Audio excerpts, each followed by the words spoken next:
Hello and welcome to my channel JE bridge. तो आज की वीडियो में मैं डिस्कस करने वाला हूं जेई की जर्नी के दौरान 5 ऐसी मिस्टेक्स जो आपको अवॉइड करनी चाहिए। अब मोस्टली जो बच्चे होते हैं 90% के अप्रॉक्सीमेटली वो बच्चे जो हैं ये मिस्टेक करते हैं अपनी जेई की प्रिपरेशन में। चाहे आप 11th में हो, 12th में हो या ड्रॉपर स्टूडेंट हो, तो आप सभी को ये वीडियो देखनी चाहिए और इस वीडियो को जो है फॉलो करना चाहिए। तभी आपकी जेई की जर्नी जो है उसमें आपको जो दिक्कतें हैं वो कम आएंगी और आप अच्छे से जेई की प्रिपरेशन को अच्छे से रैप अप कर पाएंगे। तो स्टार्ट करते हैं वीडियो को। सबसे पहली जो मिस्टेक होती है, बहुत सारे बच्चे जो होते हैं ना वो बार बार लेक्चर को देखते रहते हैं, फ्रीक्वेंटली लेक्चर्स को देखते रहते हैं और क्वेश्चन प्रैक्टिस बिल्कुल भी नहीं करते हैं। तो बच्चे जो होते हैं क्वेश्चन प्रैक्टिस बिल्कुल भी नहीं करते हैं और बार बार लेक्चर्स को ही देखते रहते हैं और समझते हैं कि उनका जो है सिलेबस कवर हो रहा है। उनका खाली थ्योरेटिकल पार्ट कवर हो रहा होता है, क्वेश्चन प्रैक्टिस उनकी बिल्कुल ज़ीरो होती है। तो आप सभी बच्चों को जो है खाली लेक्चर्स नहीं देखने हैं, क्वेश्चन भी सॉल्व करने हैं और साथ ही साथ में टेस्ट भी देने होते हैं।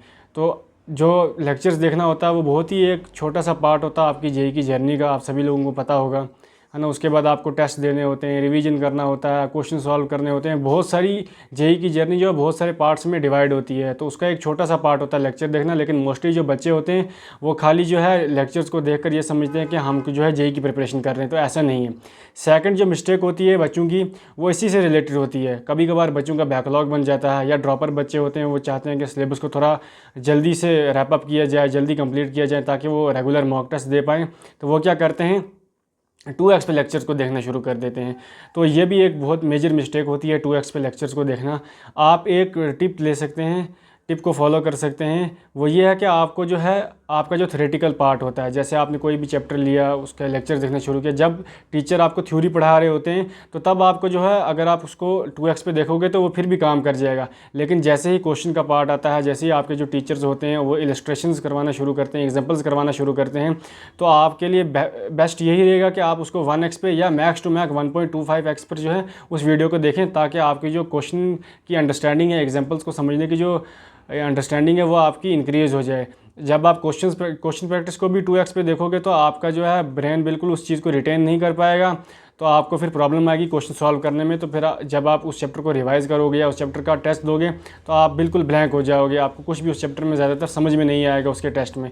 तो आपको ना ही खाली लेक्चर्स देखने हैं, साथ ही साथ में प्रैक्टिस भी करनी है और लेक्चर्स को 2x पे भी नहीं देखना है। थर्ड मिस्टेक भी इसी के रिलेटेड है।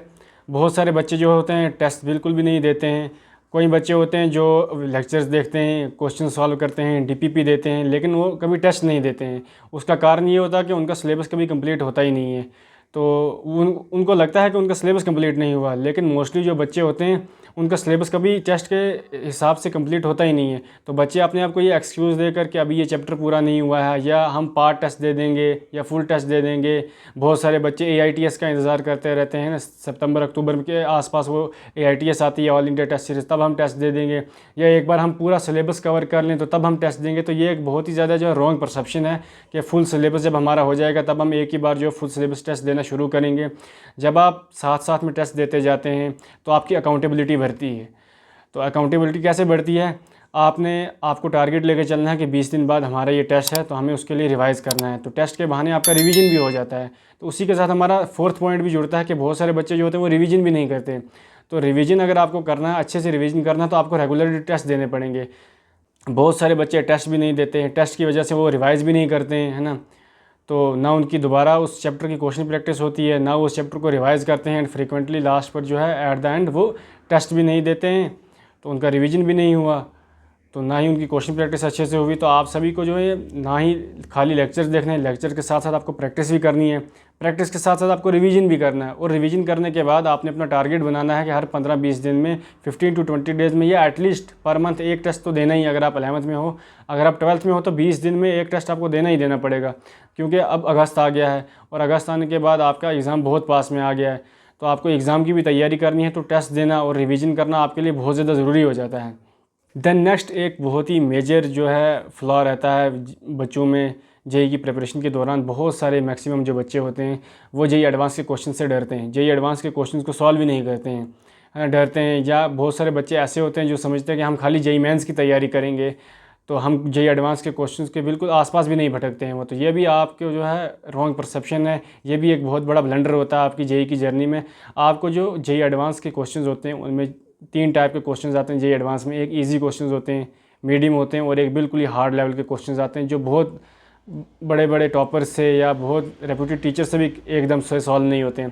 तो आपको जो अपनी कोशिश करनी है कि जो आपके इजी क्वेश्चंस होते हैं या मीडियम क्वेश्चंस होते हैं उनको टारगेट करना है। जेई एडवांस लेवल के जो मीडियम और इजी क्वेश्चंस होते हैं उन्हीं को आप टारगेट कीजिए और ट्राई कीजिए कि उनके जितने भी मैक्सिमम सवाल हो सकते हैं वो आपको सॉल्व करने चाहिए। और यहाँ मैं बात जेई एडवांस लेवल की कर रहा हूँ, है ना। बहुत सारे बच्चे जो होते हैं बोलते हैं हम जनवरी के बाद जो है जेई एडवांस के क्वेश्चंस को देखेंगे, फिर जब वो बारी आती है तो वो एकदम से ब्लैंक हो जाता है उनका माइंड, उनको समझ में नहीं आता कि इस क्वेश्चन की अप्रोच कैसे करनी है। तो जब आप जेई की जर्नी स्टार्ट करते हैं ना, थोड़ी टाइम बाद आपको जेई एडवांस के क्वेश्चंस की प्रैक्टिस करना शुरू कर देने चाहिए, ताकि जब आप जेई मेंस जनवरी अटैम्प्ट में अच्छा करें तो उसके बाद आपको ज़्यादा दिक्कत ना आए जेई एडवांस के सवालों को करने में, जेई एडवांस के कॉन्सेप्ट्स को समझने में। तो यही कुछ मिस्टेक्स थी जिनको आपने अपनी जेई की जर्नी में अवॉइड करना है। तो आपसे रिक्वेस्ट रहेगी कि आप इन मिस्टेक्स को अवॉइड कीजिए और जो बातें मैंने बताई हैं इस वीडियो में उनको फॉलो कीजिए, तो आपकी जेई की जर्नी में बहुत ज़्यादा हेल्प हो जाएगी। तो आज की वीडियो में इतना ही था। मेरे चैनल को सब्सक्राइब कर लीजिए और वीडियो को लाइक कर लीजिए और कमेंट में अपनी क्वेरीज़ को आप ज़रूर बता सकते हैं, मैं रिप्लाई देने की पूरी कोशिश करूँगा। Thanks a lot.